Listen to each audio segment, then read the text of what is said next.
Hi, my name is Gary Liu. I'm here at Rise and I'm fortunate enough to be speaking here at the event.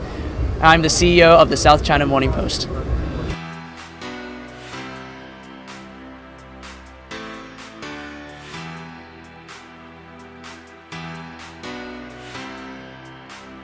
The first is that you need to know how to listen really well, because the kinds of businesses and industries that you will be building are not invented yet.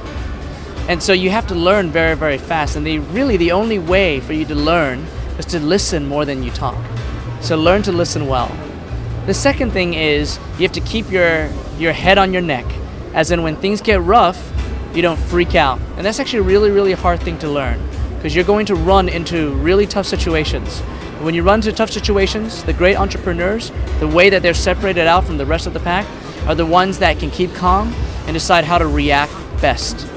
And then the third thing is, on that reaction, you have to know how to react fast. You have to be convicted about your decisions and be able to say, this is the way that we should do things, and I'm going to go ahead and act fast, I'm going to execute, and I'm going to learn if I make a mistake. So those are the three things that I would recommend.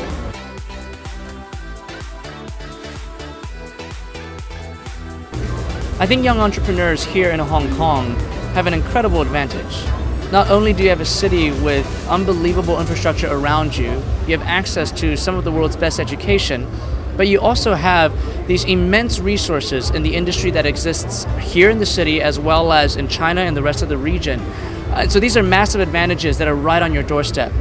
I do think that a major difference between entrepreneurs that I have met, or young people that I've met here in Hong Kong and those in the United States, is that people in the US seem to be more willing to take a risk.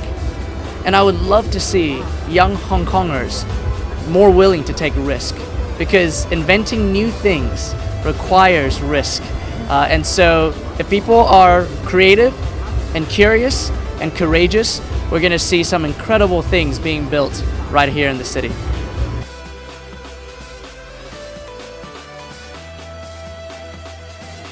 We are investing in changing the culture of the company, because the way that we have to understand the marketplace we're in today is very different than even 5 years ago, not to mention 10, 20, 30 years ago.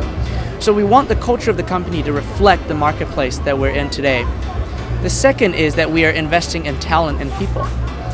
We want to bring in people who have different kinds of experiences to diversify the skill sets we have at the company. But more importantly, we want to teach our existing employee base about all of the new technologies, the new consumer behaviors, and the new patterns and trends that they need to understand because of the internet. The third thing that we are investing in is consumer product.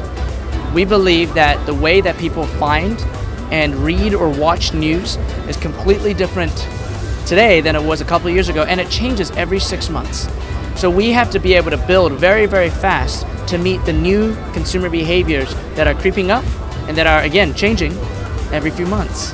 And then finally, the fourth thing is that we are investing in internal tools, technologies that make our employees better at their jobs, faster and more accurate at reporting. And so that actually helps make sure that the newspaper is able to create the right kind of news at the right speed, which is an expectation from our users.